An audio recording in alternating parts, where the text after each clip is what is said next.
This is one of my favorite questions that has ever been asked by anyone anywhere. What's the best team that you were ever on in your entire life? This is a quiet, solo thinking activity. There's a lot of activities that we'll do in this hour. The very best team of your life, we'll define the word team right now. We'll say a team is any group of two or more people aligned with a common goal.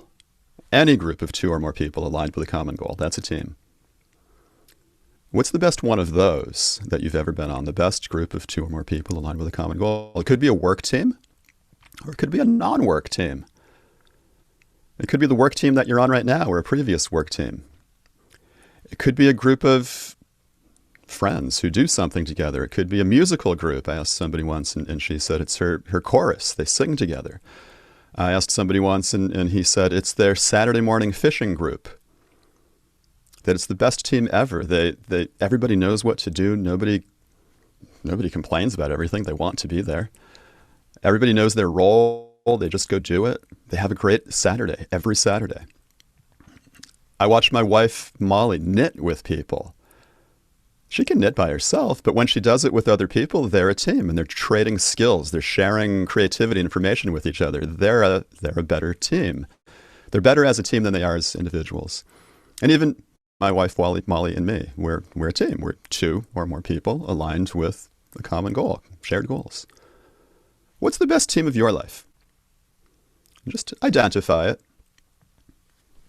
Hold it up here somewhere. Hold it up here. Hold it here. Wherever you want to hold that team. And then I want you to re-experience that team. Take yourself back to it. Maybe close your eyes. This could be like a guided meditation. I'll show you. I'll model this for you. Take yourself back to the best team of your life. Envision the people. Who are these people? Look at their faces. Use all your senses. What do you hear? What do their voices sound like? What other sounds are there? Is there any sensation? Is there anything tactile? Anything you can feel? Is there, I don't know, a breeze? Is there a touch? Is there any scent? Any taste? Use all your senses as you go back to this best team of your life and mentally redo the activity, whatever that activity was that you were doing together. And as you're doing that, as you take yourself back to that group of people and that activity, notice what it feels like in your body as you re-experience that group, that best team. What is that sensation? What does it feel like to you? If you could summarize that sensation in one word, what's your one word for that best team of your life? And if you want, you could open your eyes if you have them closed. And I want to collect these one words. So in Menti, will you share your one word for that best team of your life?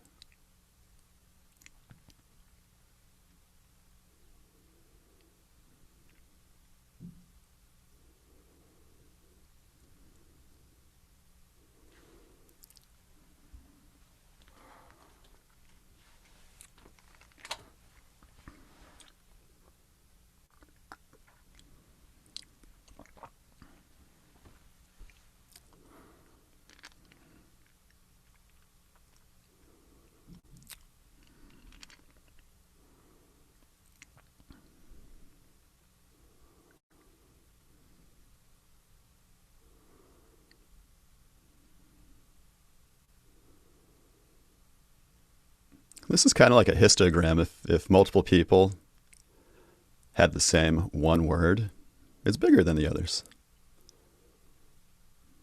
So it's interesting. For us, for our group, when we think about the best teams of our life, there's a lot of trust. There's flow, there's fun, there's friendship, there's happiness, peace of mind, it's complete.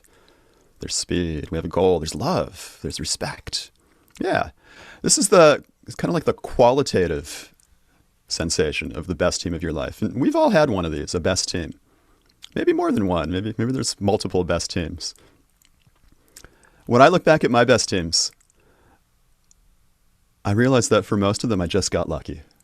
We knew a few things, but we didn't really know much about how to be a great team. It was just the right group of people at the right time and place, doing the right things together. Somehow we had a shared goal, and we had a really good team. And I've been searching ever since for a way to get this again on purpose, to get the best team of my life again on purpose. So that's what this is about. We're gonna look at ways to do that, to intentionally get the best team of our lives. We're going to look at some science and research on teams. We're going to have a practical guide to the elements of great teams, and we're going to practice some things. We're actually going to practice some things that you can take back to whatever group of people you care about right after this. And in a way, this is what this hour is about. We always have team dynamics problems. Maybe we have a good team, but then something happens. Somebody has a bad day. Maybe I have a bad day, or you have a bad day. And some issue pops up, and the team starts to feel like it's disintegrating.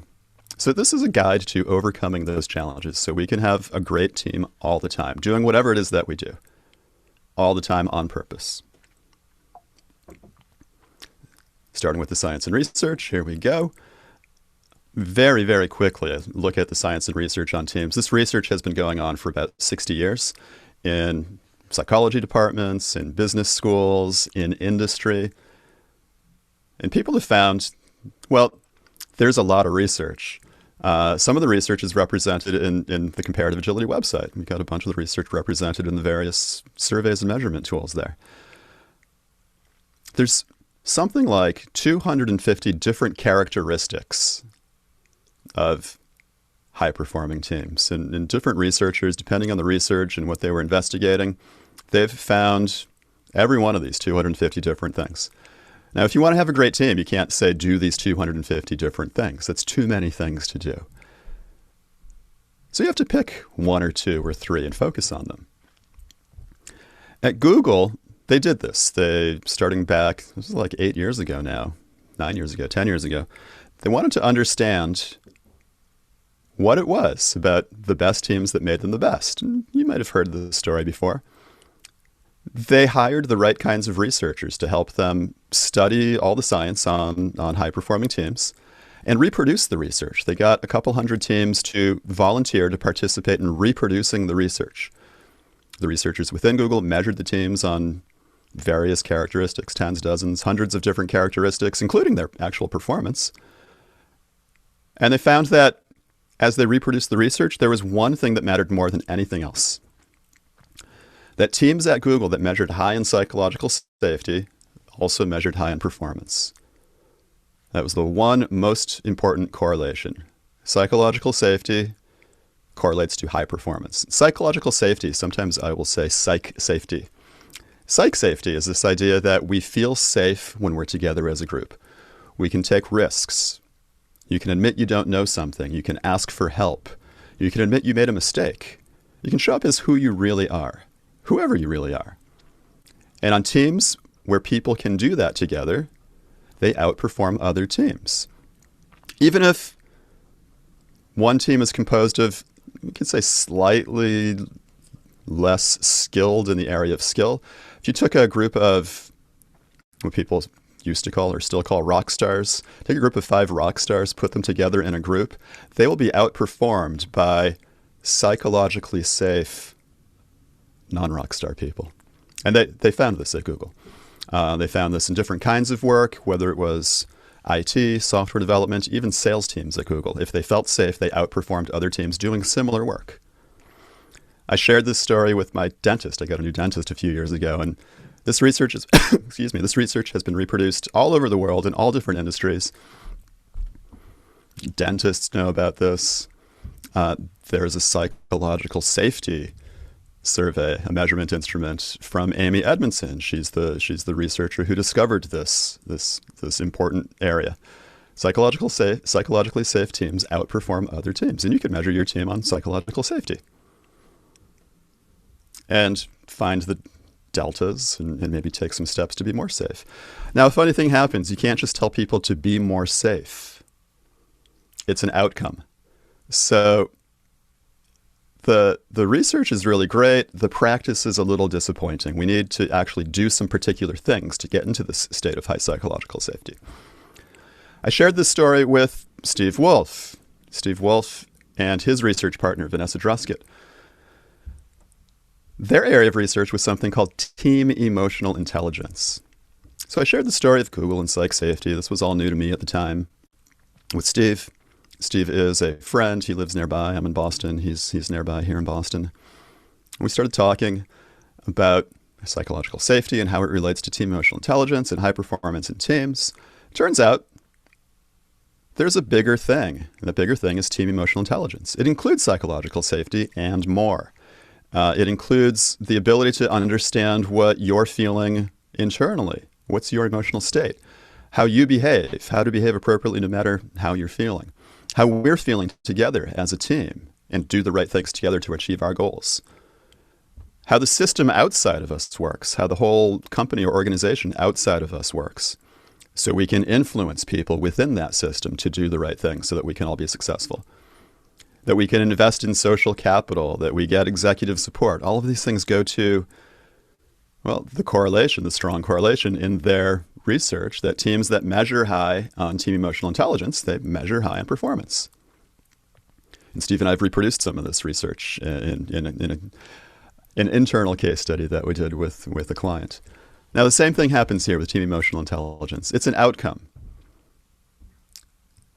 So you can't just tell people to do more team EI, team emotional intelligence. There have to be some practices that go along with it. So here's a set of practices. It's called the core protocols. When Steve Wolf and I look at the core protocols and compare it to the things that get measured in team EI or in psych safety, we notice that there's a behavior that you can do for every one of those things that gets measured that correlates to high performance teams. The story of the core protocols is not from science. Well, it's not from traditional science published in research journals, but it is science. It's empirical. It's evidence-based. Jim and Michelle McCarthy, it's their work. The core protocols are their work. They were working at Microsoft, and they had a super high-performing team, measurably higher performing than other teams inside Microsoft and across all software development teams in the world at that time. The team was so successful that one of their competitor companies actually went out of business. So they were very successful. It's very, very evidence-based. If you go to business, you're less successful, less high-performing. Jim and Michelle felt like they got lucky, right? Sort of like they felt all of those qualitative sensations that we all feel when we're on great teams. But they realized maybe they had gotten lucky. They had done a few things on purpose and a lot of things by accident to get into that state of high performance together. They wanted to see if they could do this again. So they left Microsoft and started up a small team research laboratory. And in their lab, they would invite teams of people together for 5 days, give them an assignment and a deadline, and watch them at work. It was observational research. Some of those groups of people, some of those teams were successful, others were not. For the teams that were successful, the McCarthys noticed that they had some behaviors in common with each other. And they hypothesized that if they could teach those behaviors to other teams, those teams could be successful. They wrote down those behaviors. They described those behaviors in a way that other people could learn them. They use this word protocol to describe a behavior. Protocol in this sense means a repeatable sequence of steps for humans to communicate clearly with each other so there are no misunderstandings and we achieve our shared goals. Right? So there are medical protocols, for example, certain processes or procedures and ways to talk to each other that doctors and nurses and medical professionals use to make sure that there are no misunderstandings while they're doing a procedure and they achieve their goals. There are diplomatic protocols. That's another example. Representatives of countries around the world follow certain guidelines and ways to communicate clearly with each other to make sure we meet our mutual goals with no misunderstandings. And now we've got a set of protocols for teams, groups of people working together, any group of people working together toward a common goal. Ways that we can communicate together, ways that we can behave with each other to ensure that we meet our goals with no misunderstandings. The McCarthys did some experimental research now. Following that, they did the same thing. They would invite a group of people into their lab for 5 days, give them an assignment and a deadline. But this time they introduced a variable, and the variable was to teach people these core protocols. And every time they did that, and people used these behaviors, they succeeded. They had a high-performing team in the lab. The McCarthys and other people have reproduced this in real work teams outside of the lab. And so we have a pretty good sense that the core protocols are a set of behaviors that we can use to get into a state of high team EI, to get into a state of high psych safety, and to have high-performing teams. So here's another look at that. If you want to have a high-performing team, and you probably do, it might be why you're here right now, you definitely want psychological safety. The science is really solid. And psych safety is a subset of team EI. So you definitely want that. And if you want to know how to do that, a particular way to do it, things that you can do together as teammates, you could try these core protocols. And now we're going to get into that. We're going to do these core protocols together. I build it up as a stack of building blocks. The first building block is positive bias. By positive bias, what I mean is we're going to consciously guide ourselves to be not negative. We're going to guide ourselves to be more positive. We're not going to automatically negate each other. We won't just say no. We'll open up to possibilities. We might even say yes. We're going to pretend. We're going to suspend disbelief for just long enough to, well, hear the ideas that I'm sharing and practice these ideas that we're sharing. And just in general, when somebody in a group of people you care about offers an idea, you could pretend that it's a good idea for just enough time to try it out. Maybe just as a mental experiment. Maybe actually try it out and see. So let's do something and see what happens. We're going to do an activity together. I think we have breakout rooms. Yeah, we do. So I'm going to put us in breakout rooms of, we'll say, 2 to 3 people. In your breakout room, make a plan for lunch tomorrow. A concrete plan. Actually try to make a plan for lunch tomorrow in your group. Now here's the catch. That might be easy. So every time your partner says something, you respond starting with the words yes, but. And you'll have 60 seconds to try to make a plan for lunch tomorrow. Here's an example of how it might go. You're always going to say yes, but. So it would be like, hi, partner, you want to have lunch tomorrow? And your partner would say, yes, but I noticed we live in different cities, so I don't think we're going to be able to. And you'll respond with yes, but maybe we could do it over video, and we could have lunch anyway, no matter where we live. Yes, but I'll have been on video all day, and I really don't want more. Yes, but we could do it, even just 5 minutes. Yes, but I have a bad internet connection, even 5 minutes. Yes, but, yes, but, yes, but, yes, but. Right? That's what we're going to do. Actually try to make a plan for lunch tomorrow, but always respond to your partner starting with yes, but. We'll do this for 60 seconds. We're going to have 2 to 3 people per room. Are there any questions about this activity before we start?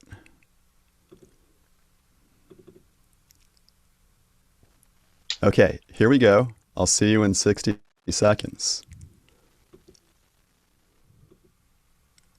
I think we're all back. Welcome back. This might have taken just a little time because in my group, for example, we didn't have enough time to even start till we said what was our name, and all of that. Yeah, okay. Maybe a little bit more time would be fine. Well, we're going to do a second version of this. This is an agility group, and agile groups love to iterate.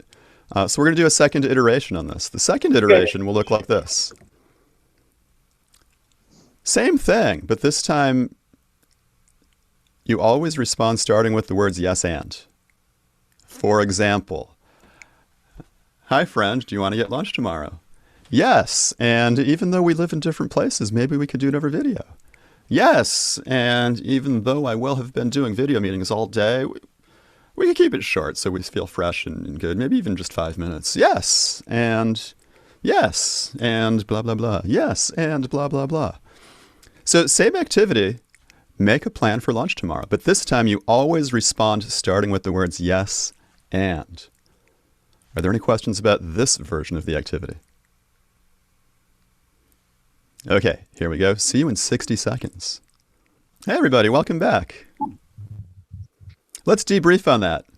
Activities are awesome. The learning happens when we debrief. How did that go for you? The first part, yes, but.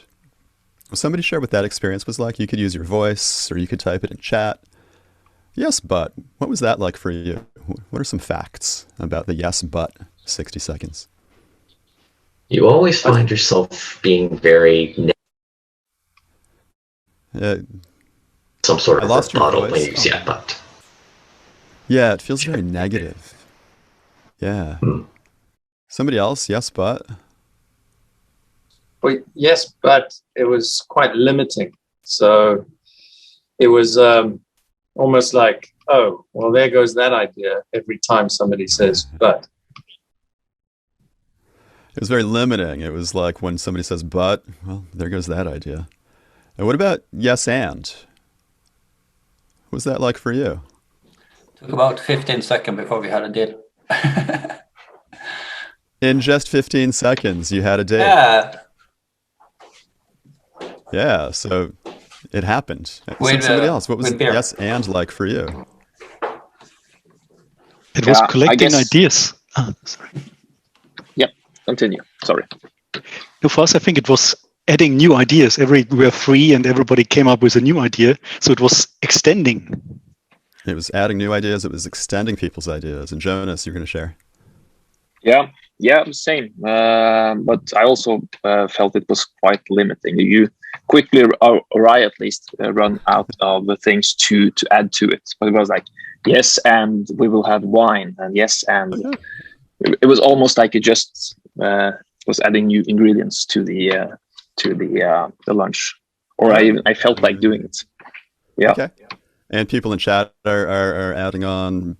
But has an energy that's like blocking us and is more constructive.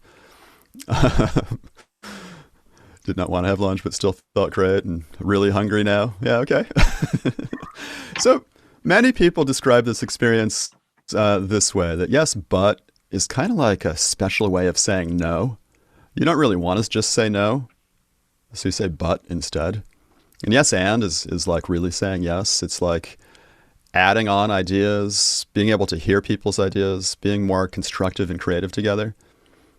Sometimes we agree with each other so fast that we're done in 15 seconds. We don't have to add on anything else. And then the activity just feels like it was too long. This is just an easy reminder that there's something that they call positive affect, or affect in general. Affect is all the words you use intentionally, the body language you use intentionally, the tone of voice you use intentionally, everything you do to communicate with other people. It could be intentional, and it could be in a positive way, like you actually want to connect with them, like you want to hear their ideas, like you want to try something together. And maybe it could be as easy as saying and instead of but. If you remove the word but from your vocabulary, you might get better results together as a group. This was just to give an idea of what positive bias is like, and one simple behavior change to get more positive bias. Adding on to that, freedom. We notice that when we watch high-performing teams, they have autonomy. They get to choose who they're with.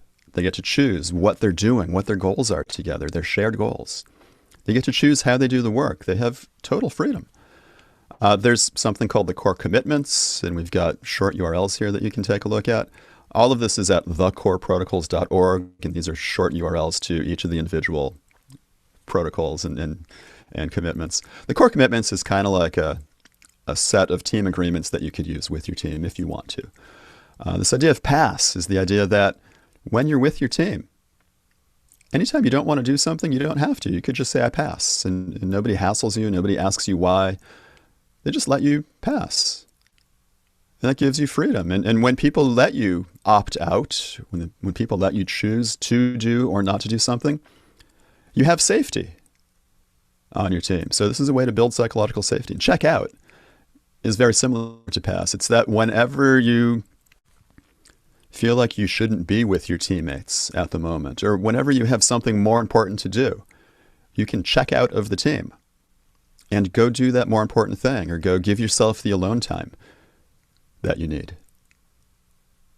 And nobody hassles you, nobody tries to get you to come back, nobody even asks you why. You can volunteer this information, but nobody forces you to. This gives you safety. And so here are two behaviors, pass and check out, that you can use to get more safety in your team. This is like do more psychological safety. I don't know how to do that, but here are two ways to get more psychological safety, these two behaviors. Then if we look at high-performing teams, we notice that they're composed of individuals who have high self-awareness, people who know about themselves, people who know who they are, how they're feeling, what's important to them, what they care about. And we have three protocols, three carefully described behaviors to help us do that. Check in, ask for help, personal alignment. We're going to look at a couple of these right now. Like, for example, ask for help. It turns out that on high-performing teams, teammates ask each other for help. On lesser performing teams, we don't ask for help. It's scary to admit you don't know something. So you don't tell people you don't know something. That's kind of what asking for help is. It's admitting you don't know how to do something. And it turns out that people get stuck on lower performing teams. And so the team doesn't perform as well. On higher performing teams, people get unstuck very fast. Here's an activity related to check-in. This is a solo quiet thinking activity. Fill in the blank on this sentence. I feel blank. How do you feel right now? You could write it down. Maybe you have a piece of paper or a text editor or something. Complete that sentence. How do you feel right now?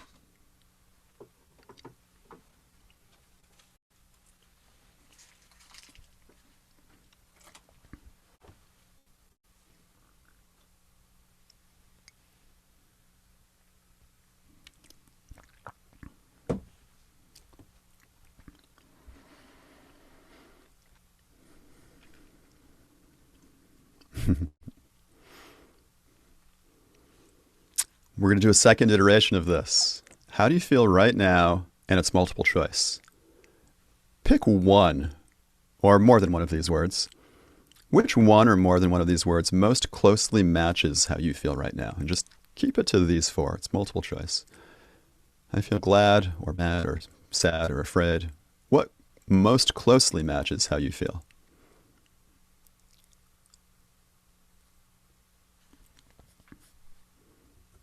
And then maybe add on some more information. You could write it down if you want, but what else is going into how you feel right now?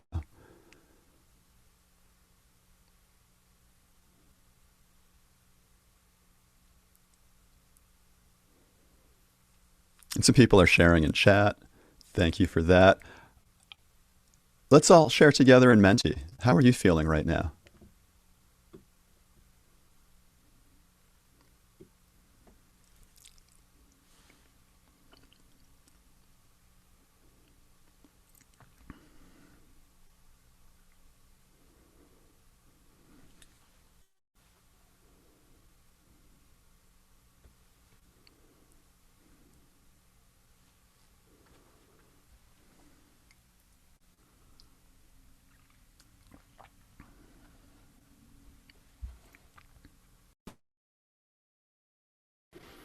So we've got a lot of glad or happy. We've got a little bit of sad, a little bit of afraid. I don't quite believe it that no one's mad. Actually, somebody wrote in chat that they were angry about something. So this is an easy way to sort of get a gauge of the group right now. All of the emotions exist in our group. That's probably what happens in every group. All of the emotions exist in every group. Now here's a group activity. We're going to try this in groups of 2 to 3. It's the emotion check-in. Now, we've already practiced. You identified how you're feeling. You thought about what else is going into that. It turns out this is optional. Every activity is optional. You can pass. There's total safety here. Here's a script for sharing how you feel. This is a protocol for sharing how you feel with a friend or a teammate. take turns. We're going to do this in groups of 2 or 3. In your group, when it's your turn, do the part that says speaker says. Oh, and if you need a screenshot of this, you could, if you know the special fancy keys to take a screenshot, so you have these, or you could write down notes, or you could do this kind of screenshot. Turns out this is a really easy way to do a screenshot. Here's your protocol. Here's your script for an emotion check-in. I feel, glad, sad, mad, or afraid. Optionally add more information, or just skip the whole thing. Say I pass. But when you're done, say I'm in. This lets your partner know that you're done. When you say I'm in, your partner says welcome. And then your partner takes their turn. Here's an example. I feel glad. This is awesome fun. I love it that we're all here together doing this right now. I also feel glad. Just before this, I went out for a walk. The weather is perfect here in Boston right now. Went out for a walk with my wife and our little doggy. I ate breakfast. I had some morning tea. I'm sad. I don't know, something about, I have an adult son. He's 26 years old, and I don't see him enough. I'm sad about that. Sometimes I'm mad about that too. I'm feeling that way right now. I'm also afraid of some things that are going on in our lives. I'm in. This is the part where you say welcome.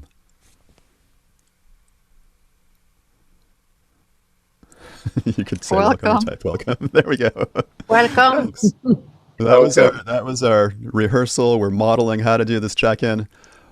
We're going to go into new breakout rooms right now. I'm going to set up a different grouping. And you're going to do this activity with your partner or partners. Are there any questions about this activity?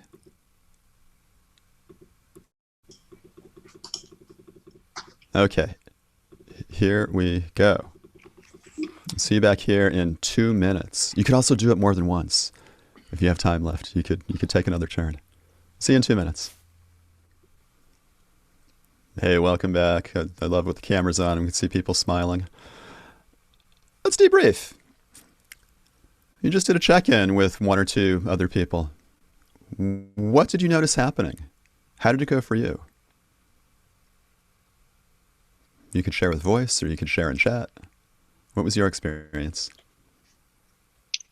Super positive.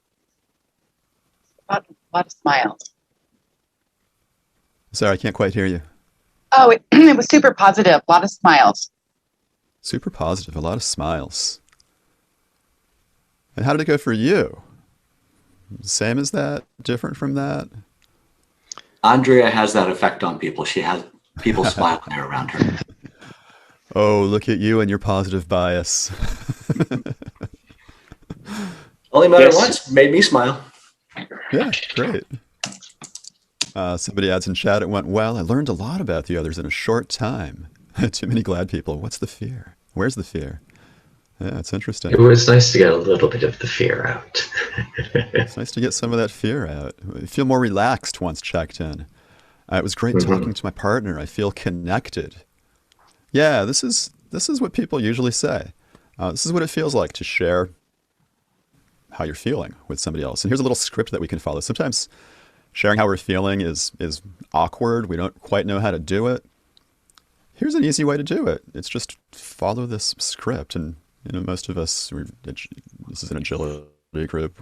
Maybe we do something related to computers and building software products or something, and we're good at following instructions and following procedures. It's what we do. So here's a little instruction set. Now it's not awkward anymore. Here's how you can share emotions with each other. A lot of teams use this every time they have a meeting. They start the meeting by sharing how they're feeling, and they feel more connected, and it's much easier to achieve their goals of that meeting together. Some teams do this at least once a day.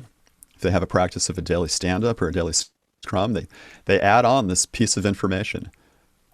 How are we doing? What have we gotten done toward our goal? What are we going to do today to get us closer to our goal? Are there any impediments in achieving our goal? And how do we feel? And we all feel more connected when we do this. Like, we're all human. We all have some feeling inside us. It feels better to share it. We feel more connected when we do it. We're really more of a team when we do this. So here's a way to use this. and be a better team that easily. Oh, here's another one. This is going to start as a solo activity. I want blank. Fill in the blank. What do you want? What's the most important thing that you want? What's the biggest thing in the world? Biggest, most important thing for you. Biggest goal, biggest anything. Most important for you. What do you want more than anything else? And write down your answer.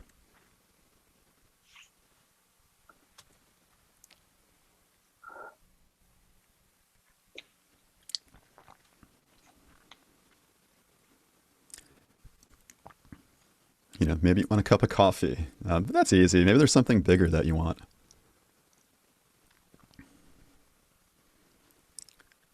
And thanks everybody who's sharing. What's blocking you from whatever it is that you want? If you answered the first one, if you filled in the blank deeply and honestly, then it's really big. It's really important. The most important thing in your life. The most important thing in the universe for you. So why don't you already have it? If it's that important, you should be doing it right now, not listening to me. What's blocking you from that most important thing? What's your huge impediment? Answer that question. Answer that question for you.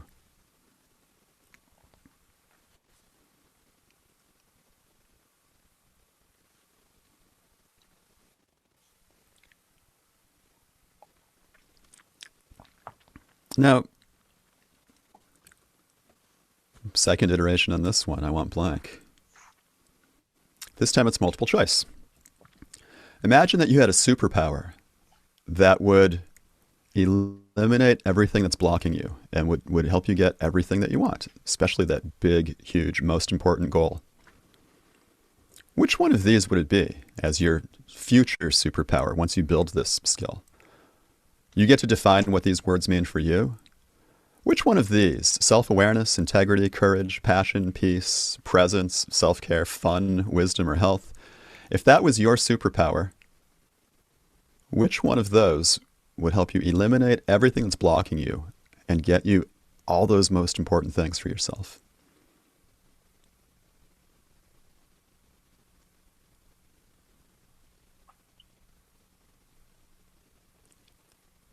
Somebody added, I was or I am my own blocker. How could you unblock you? Which one of these, if you practiced it every day and really built it as a skill within yourself, and you became like a 9th degree black belt in this skill, and you could wield that superpower, which one would it be that would get you everything you want? We'll call that your personal alignment. And we just did part of the personal alignment protocol. It's a solo protocol, and we usually share this with each other. What's our biggest goal? Our alignment, because we align all of our behaviors toward achieving this. And then how could you practice this every day? For example, right now mine is courage. And man, I'm really bad at practicing courage. My practice is to ask for help every day. So find something that I want help on and ask for that help every day. It's so scary to me. That's my practice. What's yours? How could you practice your personal alignment every day? Oh, by the way, did you notice there's an asterisk, a star next to self-awareness? That's because that's the default answer. If you're not sure what you want, try self-awareness.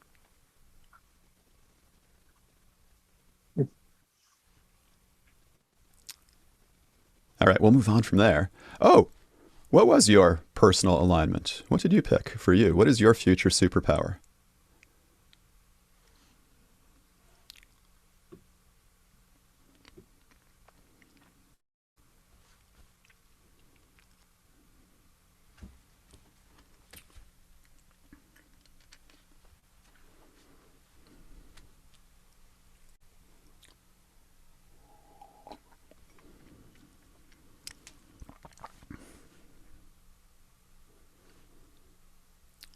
So the full gamut. We want courage, we want self-care, we want wisdom, we want peace, we want passion, we want self-awareness, we want health and fun. We want all of these things. we're a very human group, I'd say.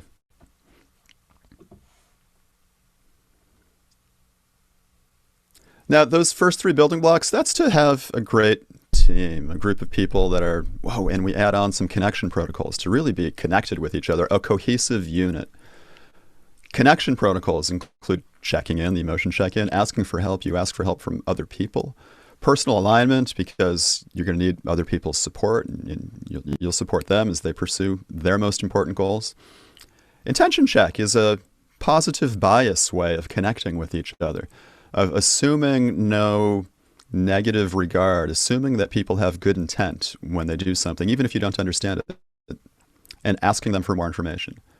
Investigate, very similar. It's about connecting with each other by asking open questions, connecting kinds of questions.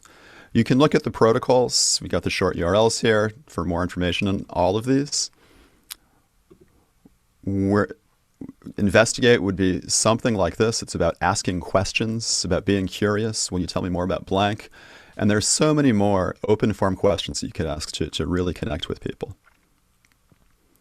Now, all of this stuff together that we've done so far, we haven't even gotten to the parts to be productive, to be high performing. This is just to have an awesome team. To me, when we do all of these activities together, and there are more that we haven't done, when we really connect with each other, and if you could watch a high-performing team, it would look like they're a group of people who care about each other a lot.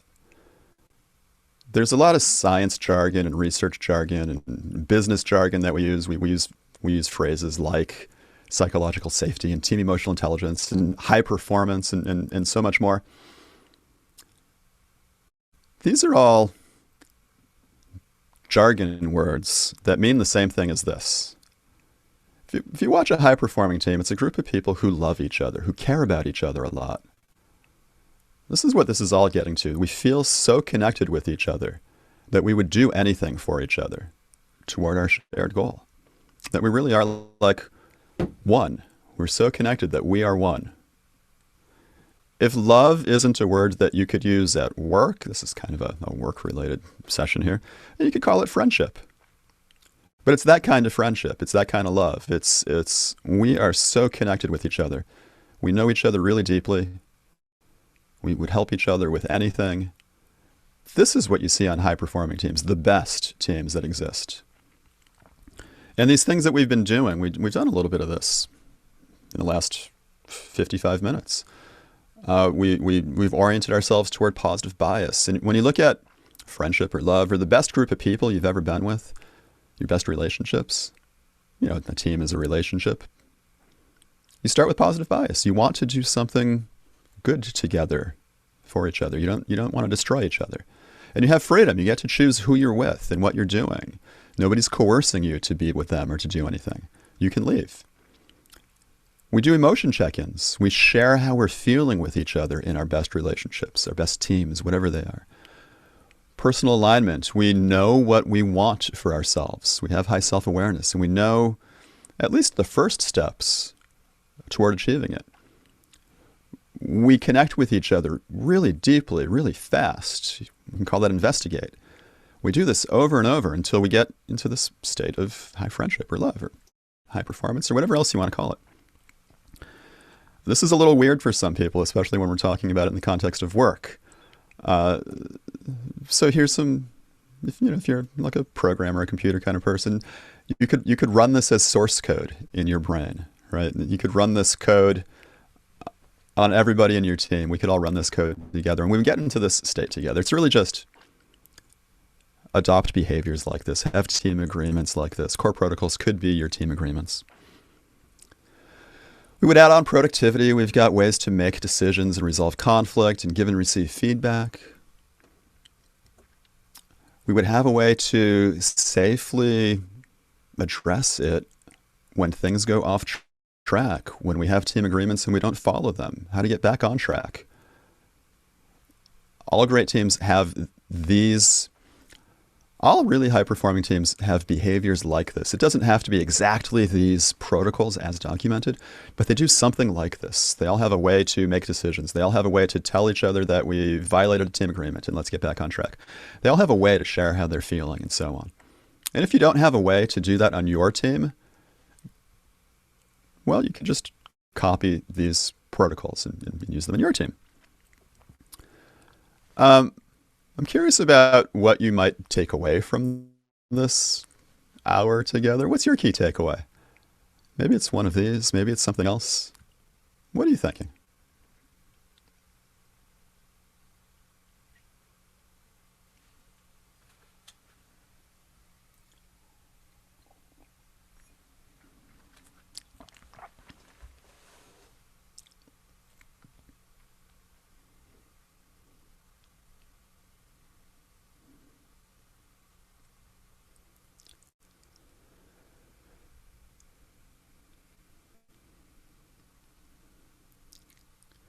So we got an idea that Team EI might be important if you want more psychological safety. We've got an idea that core protocols can help you raise Team EI, that there is science and research in high-performance teams, that friendship or love is congruent to high performance.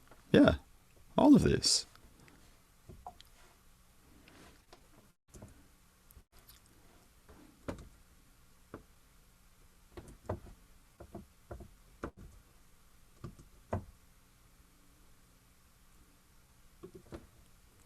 Here's another look at key takeaways.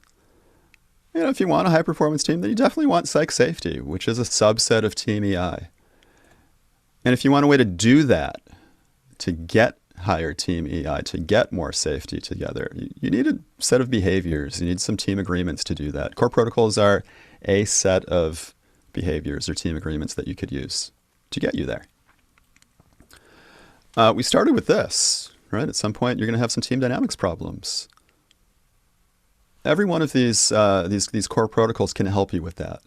So you can have a great team all the time. So you can do whatever it is that you do with your team all the time.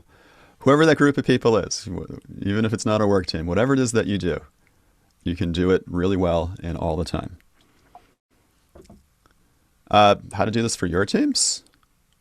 Well, you can copy some of the things we did. You could read thecoreprotocols.org. You could go to my website, where I've got diagnostics. The diagnostic, of course, is comparative agility, right? So you could go to Comparative Agility, their website, our host today. We're at the Comparative Agility Meetup. You'll find a diagnostic for high-performance team behaviors. All these things that we're looking at today. Now, it doesn't matter to me whether you do the protocols exactly as they're written. In a way, it doesn't even matter to me whether you have a high performance. Actually, it does matter to me whether you have a great team. I really want this for you and for the world.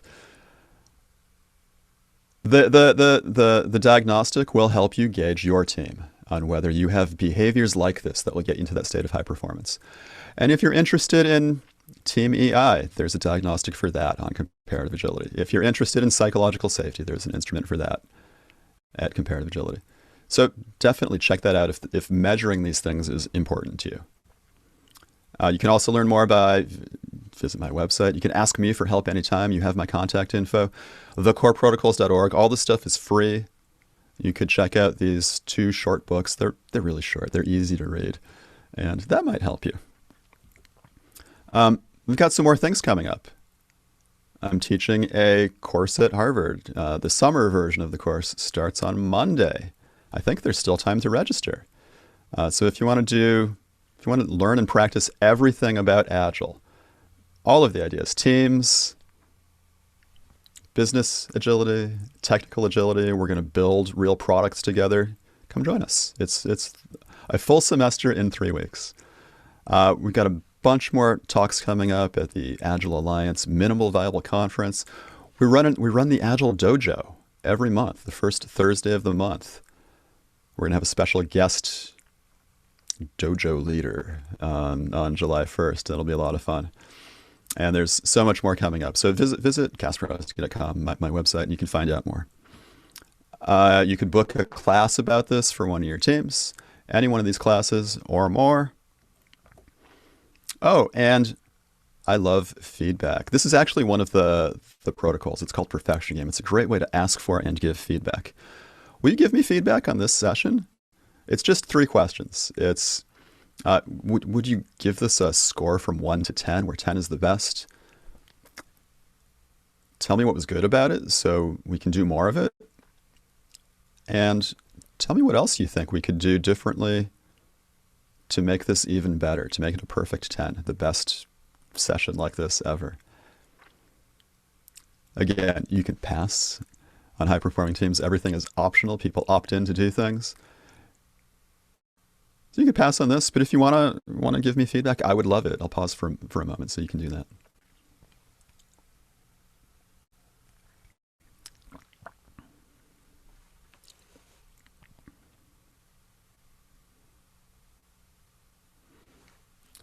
And finally, that's it.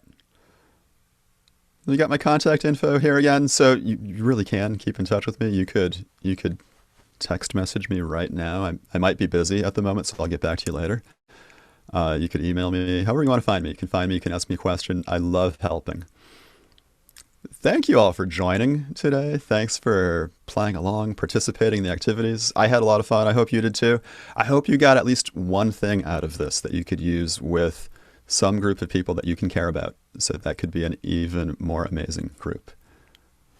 That's all. Thanks.